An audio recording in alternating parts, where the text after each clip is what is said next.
안녕하세요. 아트톡톡에서 강연을 맡은 허나영입니다.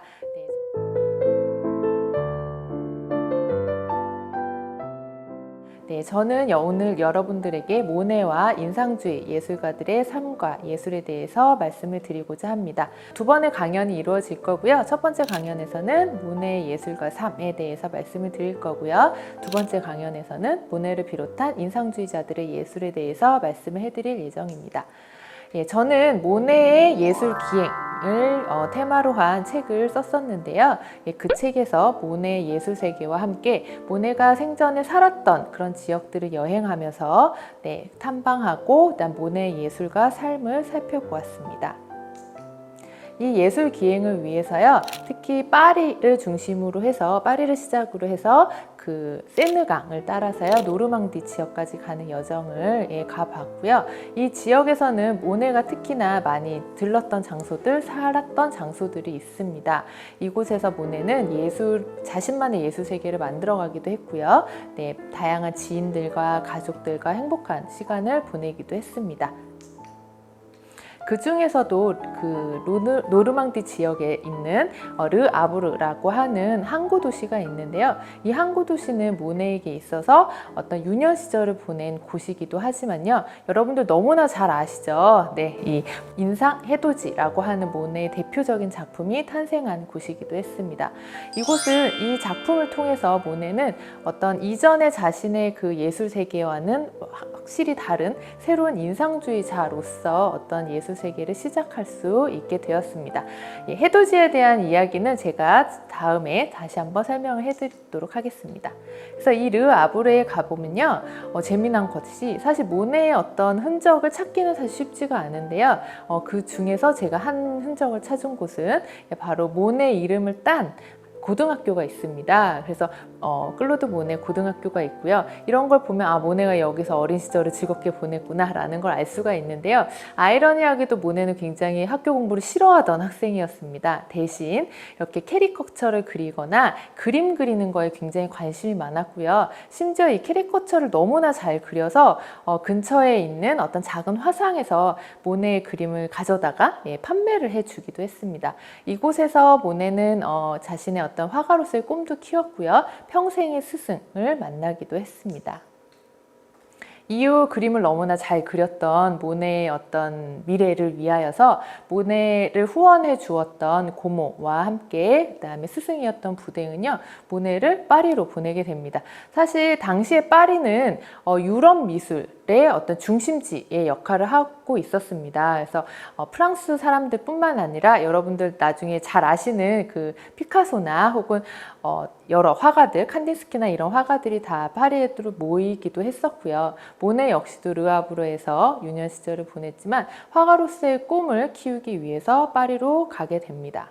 그런데 여러분들도 사실 파리를 굉장히 좋아하는 도시가 아닐까라고 생각을 하는데요. 당시의 파리는요, 지금 우리가 느끼는 좀 뭔가 고풍스럽고 우아한 그런 도시의 이미지라기보다는요, 조금 더 혁신적이고 굉장히 새로운 이런 문화가 있는 곳이었습니다. 당시에 이제 나폴레옹 3세가 집권하던 시기였는데요. 나폴레옹 3세는 당시 이제 파리의 시장이었던 오스망 남작에게 지시를 하여서 파리를 새로운 도시로 이제 탈바꿈을 하게끔 합니다. 우리나라 같은 경우는 굉장히 수많은 이제 재개발이 이루어지고 신도시가 많이 생기잖아요. 당시 모네가 프랑스에 파리에 올라갔었던 그 시기가 바로 파리가 재개발을 하면서 우리가 지금 아는 그런 파리의 모습, 그런 도시의 형태를 갖추고 있던 시기였습니다. 이 시기에 대해서 지금 여러분이 보이는 그림처럼 카요보트라고 하는 이후에 이제 모네와 인상주의 활동을 같이 하게 되는 화가가 그린 그림을 보면은요, 비 오는 날에 파리의 모습을 굉장히 운치 있게 표현을 하고 있고, 뒤에 보면은 아이보리색 벽에 위에 이제 푸른 기와가 얹어져 있는 집들이 되어 있는 거 아실 수 있습니다. 혹시 파리에 가보셨거나 혹은 파리와 관련한 영화나 드라마를 보신 분들이라면 너무나 익숙한 건물인데요. 이런 게 바로 이 시기에 만들어졌습니다. 그래서 당시에 이제 20살의 어떤 열정을 가지고 파리에 왔던 모네를 비롯해서 당시 젊은 예술가들은요, 이런 새로 살아 움직이는 파리의 모습, 그 다음에 파리지앵들의 삶, 이런 것들을 예술 속에 녹여내게 되는 것입니다. 모네는요, 파리에서 어떤 새로운 예술가로서의 인생을 시작하기도 했고요. 더불어서 자신의 첫사랑이자 아이들의 엄마가 되는 까미유를 만나게 됩니다. 사실 모네하고 까미유가 처음 만나게 된 것은요, 모델과 화가의 입장이었습니다. 하지만 모네는 까미유에게 한눈에 반하게 되고요. 모네는 까미유에게 자신의 작품의 모델이 되어줄 것을 부탁하게 됩니다. 그러면서 이렇게 푸른 드레스를 입은 여인이라는 제목으로 까미유를 그리게 되고요. 이 그림으로 살롱전에 입선을 하기도 했습니다. 이후 모네는 까미유와 함께 새로운 가정을 꾸리고 싶었어요. 그래서 자신의 부모님에게 르아브르에 계셨는데요. 아버지에게 허락을 받고자 했습니다. 하지만 아쉽게도 아버지는 까미유가 굉장히 좀 한미한 집에 출신이었기 때문에 그다지 반기지 않는 분위기였고요. 게다가 모네가 화가가 될 수 있도록 후원을 아끼지 않았던 고모마저도 이 둘의 사랑을 그렇게 응원해 주지 못했습니다. 그런데 재미있는 것은요, 이 모네가 까미유와의 어떤 결혼을 승낙을 받기 위해서 그 르아브르 갔을 때에 그림을 그렸던 작품이 남아 있습니다. 정원 생타트레스의 테라스라고 하는 제목의 작품인데요. 여기에서 보면요, 앞쪽에 그 모자를 쓰고 등을 돌리고 앉아있는 사람이 아버지이고요. 뒤쪽에 양산을 쓰고 있는 사람이 고모로 추정이 됩니다. 그래서 모네는 부모님과 가족에게 까미유 자신의 사랑을 허락받기 위해서 생타트레스가 이제 르아브르 옆에 있는데요. 르아브르의 고향에 내려가서 가족들을 설득하는 과정에서도 이렇게 그림을 그렸고요. 모네는 항상 그 전반적인 인생에 보면요, 어떤 순간에도 그림을 계속 그리게 되는데 이 시기 역시 마찬가지였습니다. 더불어서 이전에는 좀 사실적인 그런 풍경화를 그렸다면 이 시기 이후에 조금 더 햇살이 강하게 들어가 있는 그림을 그렸다라는 점에서 이 작품의 의미가 큽니다. 모네는 하지만 이렇게 결국은 자신의 부모님과, 그러니까 아버지와 고모님의 허락을 받아내지 못했습니다. 하지만 까미유는 자신의 아들을 임신한 상태였죠. 그래서 굉장히 상심해 있는 그런 모네에게 친구들은 오히려 응원을 해줍니다. 부모님이 그렇게 지지를 해주지 않아도 사랑을 나가달라라는 이야기였죠. 그리고 다행히 까미유의 부모님들은 굉장히 이 둘의 사랑을 지지를 해줬습니다. 그래서 결국은 친구들과 까미유의 부모님의 도움으로 결혼을 했고요. 그리고 신혼여행으로 트루빌로 가게 됩니다. 그래서 모네가 제가 아까 말씀드렸다시피 어떤 순간에도 그림을 그렸다라고 말씀을 드렸잖아요. 그래서 트루빌에 가서도 신혼여행을 가서도 그림을 그렸는데요. 그 중에서도 이 작품은 굉장히 재미있는 작품입니다. 왜냐하면 모네는 항상 그림을 그릴 때요, 자신의 캔버스와 이젤을 들고 밖에 나가서 그림을 그렸습니다. 우리는 수많은 사생대회나 여러 미술 시간에 우리가 했었던 경험들을 통해서 어떻게 보면 풍경을 그리려면 당연히 그림 도구를 가지고 밖에 나가서 그림을 그려야지 라고 생각을 하지만 인상주의 시대만 해도요, 그게 모든 작가들에게 통용되는 부분은 아니었습니다. 하지만 마침 이 시기에 튜브 물감이 개발이 됐고요. 그 다음에 좀 접을 수 있는 이젤, 요즘 이젤에 비해서는 굉장히 무겁지만 이런 어떤 간편한 미술 도구들이 만들어지게 되면서 모네를 비롯한 인상주의자들은 밖에 나가서 그림을 그리게 되었는데요. 특히나 모네는 밖에서 야외에서 직접 풍경을 보고 그리는 것에 굉장히 강한 신념을 가지고 있었습니다. 그래서 이 신혼여행 가서도 그림을 그렸는데요. 이 바닷가이다 보니까 이젤을 세워놓고 그림을 그리는데 이게 바닷바람에 이젤이 넘어진 겁니다.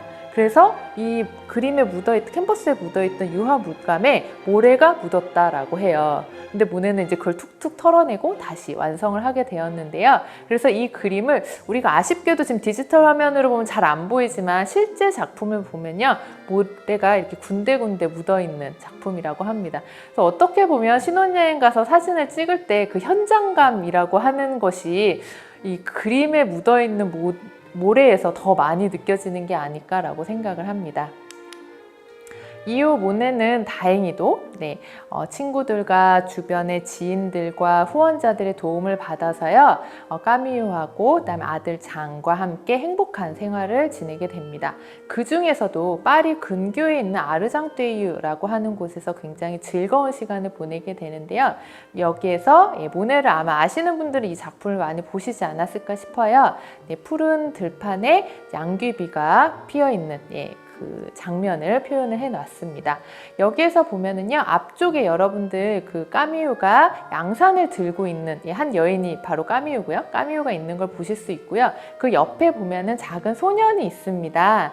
바로 아들 장이겠죠. 그래서 부인과 아들과 함께 피크닉을 가서도 그림을 그립니다. 그래서 모네는 항상 이렇게 마치 우리가 놀러 가면은 아버지가 너무나 사랑스러운 가족들을 위해서 사진을 찍어주듯이 모네는 그림으로 이 즐거운 시간을 남겨놨습니다. 그런데 혹시 한 가지 좀 눈치채신 분들이 있을 수도 있는데요. 뭐냐면요, 이 그림에서 아래쪽에 앞쪽에 장과 까미유가 있는데요. 좀 더 위쪽에 보면요, 뚝 쪽에 언덕 위에 보면은 또 한 여인과 아이가 있습니다. 작은 아이가. 약간 흐리긴 한데 여러분 잘 보시면은 좋을 것 같습니다. 만약에 우리 화면이 잘 안 보이시면요, 그 포털 사이트에 검색하시면 금방 나오거든요. 그래서 한번 확대해서 보시면요, 위쪽에도 또 부인과 아이가 있습니다. 바로 이 두 쌍 다요, 이 여인과 아이가 둘 다 까미유와 장입니다. 어떻게 이렇게 그렸을까요? 모네는 사실 이 그림을 그릴 때 첫 번째 목적은, 꼭 첫 번째는 아니었다 그래도 한 가지 목적은 자신의 가족의 행복한 모습을 그리려고 하는 것이 목적이기도 했지만, 두 번째로는 예술가로서 자신의 어떤 신념을 표현할 수도 있는 그림이었습니다. 무엇이냐면요, 전체 화면상 사람이 아래쪽에 있는 것과 함께 위쪽에도 있으면 조금 더 생동감이 넘치겠다라고 생각을 한 것이었습니다. 그래서 화면의 구성상 한 번 더 들어가게 되는 거죠. 근데 이제 보는 우리로서는 이제 또 찾아보는 재미가 있는 작품이기도 합니다. 그리고 모네는 아르쟁떼이에서 지내면서요, 마네를 비롯한 인상주의 작가들을 초대하기도 하고요. 그들하고도 굉장히 즐거운 시간을 갖는데요. 특히나 이 아르장떼이라고 하는 곳이요, 지금은 좀 그 흔적이 많이 없지만 당시에는 그 보트 대회 이런 것도 많이 발달해 있었고, 많은 사람들이 주말이면은, 특히 이제 파리지앵들이 주말이면은 모여서 보트놀이, 배놀이를 하던 곳이었습니다. 그래서 모네는 마네를 초대하기도 했어요. 그런데 재밌는 것이 이 작품에서는요, 오히려 마네가 모네를 그려준 그림입니다. 그런데 여기서 또 우리가 한 가지 알 수 있는 것이 뭐냐면요, 제가 아까 그 트루빌에 신혼여행 갔을 때 모래가 묻어있는 이야기 해드렸잖아요.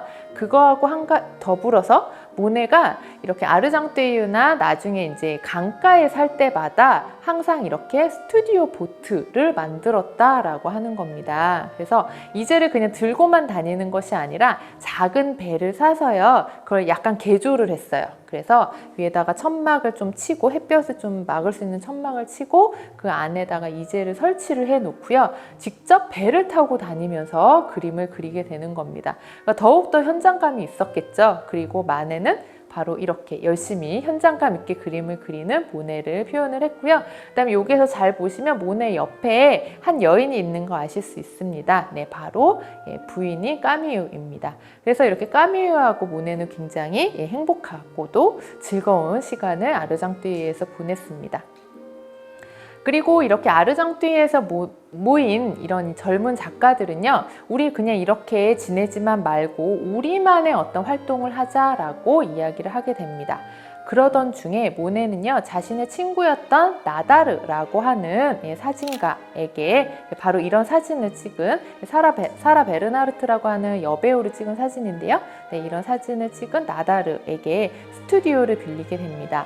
이 사진은요, 그 건물 사진은요, 나다르의 스튜디오의 당시의 사진인데요, 지금도 샹젤리제 거리 그 뒤쪽에 보면은 이 터가 남아 있습니다. 지금은 물론 나다르의 어떤 흔적을 찾기는 힘들지만 그 위치가 그대로 있어서, 이 당시 인상주의 작가들이 이쪽에 많이 몰렸구나 라고 생각을 할 수 있습니다. 나다르는요, 자신의 스튜디오가 1층과 2층에 있었는데 2층 스튜디오를 모네와 인상주의 작가들에게 빌려주게 됩니다. 바로 뭘로 빌려주냐면요, 첫 번째 인상주의 전시로 미술사의 기억이 되는 전시 1874년 전시에 자신의 스튜디오를 빌려주게 되는데요. 이때 이 리플렛이 지금도 남아 있습니다. 그런데 여기에 보면요, 아직은 인상주의 전, 인상주의자라고 하는 단어는 써 있지 않아요. 당시 작가들은 자신들이 무명 작가들이라고 생각을 했고, 무명이지만 굉장히 예술적인 열정이 있는 작가들이 모여서 첫 전시를 이루었습니다. 그래서 자신들의 그 전시 이름을 화가, 조각가, 파나, 무명예술가 협회라는 이름으로 전시를 하기에 이르렀습니다. 그리고 바로 이 전시에서 제가 처음에 보여드렸던 인상, 해돋이라는 작품이 출품이 되게 됩니다.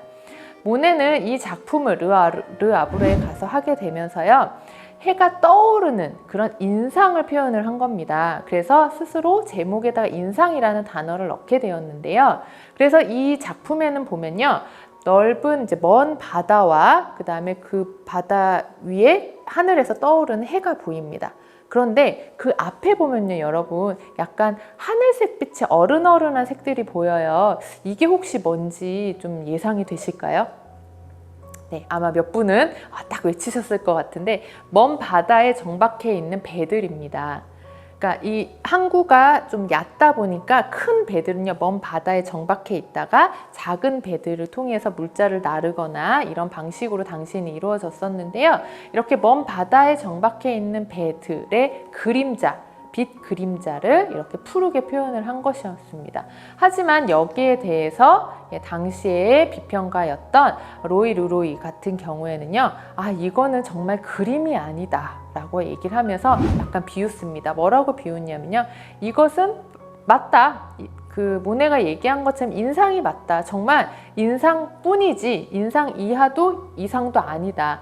이것은 그림이라고 볼 수 없고 오히려 어떤 디자인을 위한 스케치 이런 게 훨씬 더 낫겠다라고 하면서 비꼽니다. 비꼬면서 모네를 비롯한 당시 전시에 참가한 모든 작가들을 이렇게 하나로 묶어서요, 이런 인상주의자들 같으니라고 비판을 하게 됩니다.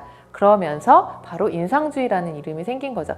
미술사를 보다 보면요, 굉장히 재미있는 것이 이런 비판들이 기반이 되는 경우가 굉장히 많이 있습니다.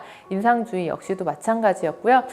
당시에 전시 참여했던 모든 작가들이 이 단어를 좋아했던 건 아니지만 이후에 모네나 르누아르나 이런 여러 작가들은요, 이거 진짜 맞는 것 같아, 우리를 얘기해 주는 것 같아 라고 하면서 공공연하게 스스로를 인상주의자라고 칭하게 되는 것입니다. 그래서 모네는 어떤 자신의 동료들과 함께 인상주의라고 하는 새로운 미술의 어떤 시작을 이루어 나가긴 했지만요, 사실은 개인적으로는 굉장히 힘든 시간을 가졌습니다. 아르와즈상제에 있다가요, 굉장히 경제적으로 어려워졌고, 그 다음에 두 번째로 까미유가 둘째 아들을 임신을 했는데 그때 굉장히 큰 병에 걸리게 됩니다. 병에 걸리면서 출산을 하는 것도 힘들어지고요, 한 이후에도 건강을 장담할 수 없는 상황이 되면서 모네는 조금 더 조용한 시골인 베떼유로 자신의 까미유와 두 아들을 데리고 가게 됩니다. 베떼유에 가보면요, 이렇게 지금도 황토집이라고 하는 곳이 남아 있습니다. 이것은 모네가 당시에 살았던 집이고요. 이 집 주인께서는 안에까지는 다 보존하는 건 아니지만 당시 이제 별명이 황토집이었어요. 약간 노란빛을 갖고 있어서 그 외형을 보존을 해 놓고 있습니다. 그런데 이 집에는요, 사실은 까미유와 두 아들 모네뿐만 아니라 다른 식구들도 들어오게 됩니다. 그것은 누구였냐면요, 모네를 후원했던 오슈데 가문의 가족들이었습니다. 근데 이 오슈데 가가요, 굉장히 이제 모네를 후원할 정도로 굉장히 부유했던 집이었는데 사업 실패로 굉장히 어려워지게 됩니다. 그래서 그 아버지를 제외한 부인인 알리스 오슈데와 6 아이들이 모네의 집에 와서 같이 좀 생활을 하게 됩니다. 그래서 경제적으로 어렵고, 그 다음에 까미유 같은 경우는 굉장히 몸이 아파 있었던 상황이었기 때문에 알리스가 그 까미유를 좀 간호해주고, 그다음에 아직 둘째가 이제 막 태어났기 때문에 굉장히 어렸기 때문에, 그리고 알리스 역시도 막 태어난 아이가 있었거든요. 그래서 아이들을 돌보면서 참 8아이들과 2명의 여성과 모네가 지내는 굉장히 쉽지 않은 상황에 처하게 됩니다. 그리고 결국은 까미유가 세상을 하직하게 됩니다. 이날 모네는 정말 어떻게 보면은 좀 저주스럽다라고 해야 될까요? 자신의 친구에게도 그 편지에다가 남기는데요. 까미유가의 어떤 눈빛에서, 눈동자에서 점점점 그 삶에 대한 어떤 희망, 에너지가 사라져가는 그 순간에도 자기는 미친 듯이 붓을 들고 있을 수밖에 없었다. 자신도 이 상황이 말이 안 된다는 거 너무 잘 알지만 그 순간을 그릴 수밖에 없었다라고 편지를 쓰고 있습니다. 그래서 자신의 부인인, 그다음 첫사랑인 까미유의 생명이 꺼져가는 모습을 이렇게 그림으로 남겨놨고요. 까미유의 묘는 지금도 뱃대위에 남아 있습니다. 혹시 가보시게 되면요, 한 번쯤 찾아보셔도 까미유의 넋을 기르는데 좋지 않을까 싶습니다. 이후 모네는요, 알리스와 그다음에 8아이들을 데리고요, 이사를 가게 됩니다. 이사를 가서 후아시라는 곳에 정착을 했고요. 하지만 아이들의 어떤 그 복잡거림과 그다음에 사실 여러분 눈치채셨겠지만 알리스와 모네의 관계가 그다지 사회적인 시선에서는 좋지 않은 상황이었죠. 그런 상황에서 모네는 어떤 경제적인 문제도 좀 해결을 하고자 노르망디 해안가로 혼자 어떤 스케치 여행을 떠나게 됩니다. 그래서 자신이 생각한 건요, 더 많은 작품을 그려서 더 많이 발표하고 경제적으로도 이득을 얻어야겠다 생각을 했고요. 그 중에 이제 프로빌 절벽에서의 산책과 같은 아름다운 작품도 나왔습니다. 그리고 또 갔던 것이 바로 예술가들 성지라고 불리는 에트르타라는 곳인데요. 이곳에는 이제 코끼리 바위라고 불리는 이런 굉장히 아름다운 이런 절벽이 있는 곳이죠. 이곳에 이제 모네는 자기 혼자 가서 그림을 그리기도 하고요. 아이들이 이제 방학 때 아이들을 데려와서 같이 그림을 그리기도 했습니다. 그리고 바로 여기에서 빛의 사냥꾼이라고 하는 모네의 별명이 생기게 되는 건데요. 뭐냐면요, 모네는 바로 이 에트르타에서 이런 식의 그림들을 그렸습니다. 일종의 연작에 해당을 하는 건데요. 당시에 이렇게 모네가 그림을 그리는 걸 보고요, 문학가인 모파상이 모네의 모습을 보고 짧은 단편을 쓰기도 했는데요. 거기에서 바로 모파상이 모네에 대해서 이렇게 묘사를 합니다. 빛의 사냥꾼이라고요. 그래서 그 묘사한 것에 보면 어떻게 되어 있냐면요, 모네가 2 아들하고 같이 이른 아침에 캔버스를 각각 여러 개씩을 들고 이 에트르타 절벽에 올라갑니다. 걸어서 올라간 다음에 이젤을 이제 바닷바람이 많이 부니까 이젤을 이렇게 땅에다가 이렇게 단단하게 고정을 해 놓고요. 그 다음에 하나 캔버스를 올려서 막 그림을 그립니다. 그러다가 좀 있다가 이제 어떤 해나 그 다음에 바다의 모습이 변하면요, 아들에게 다른 캔버스를 갖고 오라고 합니다. 그런 다음에 새로운 캔버스를 또 올려놓고 그림을 그리게 되는 거죠. 제가 지금 말씀드린 그림을 그리는 방식을 들으시고 혹시 상상이 되신다면요, 모네는 그러니까 포착하려고 했었던, 특히 이제 에트르타를 비롯해서 이후에 수많은 그림들에서 포착하려고 했었던 것이 바로 빛이었다라고 하는 거를 좀 상상하실 수 있지 않을까라고 생각을 합니다. 무슨 말이냐면요, 모파상의 빛의 사냥꾼이라고 이야기를 했듯이 우리가 아침에 해가 떠오른 다음에 해가 질 때까지요, 해가 이렇게 계속 변하잖아요. 그러니까 쉽게 말해서 시간이 이렇게 변하는 흐름에 따라서 어떤 해의 빛이 달라지고, 이 빛이 달라지면서 색이 변하고요. 이 색이 변하면서 전체적인 분위기가 바뀌게 됩니다. 그래서 모네의 수많은 연작들을 보면요, 이 에트르타 작품뿐만 아니라 거의 형태와 구성은 동일하고요. 색채만이 조금씩 바뀌는 그런 것을 여러분이 충분히 아실 수가 있을 것입니다. 그래서 모파상이 봤듯이 모네는 자신이 원하는 빛을 그리기 위해서 마치 사냥꾼처럼 다녔던 겁니다. 그리고 우리가 너무나 잘 아는 루앙 대성당 연장 역시도 마찬가지입니다. 루앙이라고 하는 이제 큰 도시인데요. 이 도시에 있었던 대성당 앞에 자리를 딱 잡고요, 계속 시간에 따라서 변해가는 루앙 대성당의 모습을 표현을 했습니다. 그래서 해가 졌을 때는 검은색이 붉게 빛이 나오고요. 그다음에 한낮에는 약간 노란빛이 돌기도 하고요. 아침에는 새벽에 그 아침에 약간 안개가 끼잖아요. 그 안개에 푸른빛이 돌기도 합니다. 그래서 여러분들 혹시 루앙대 성당이 무슨 색깔인지 한번 속으로 맞춰봐 주시면 좋을 것 같은데요. 아마 제가 여러 강의를 다니다 보면은 각각 답이 좀 다르더라고요. 네, 루앙대 성당의 색깔은 사실은 흰색입니다. 흰색 흰 대리석으로 만들어져 있는 건데요. 이렇게 색깔의 그 시간에 따라서 다른 색으로 보인다라고 하는 것이 바로 모네가 이야기하고 싶었던 부분이었습니다.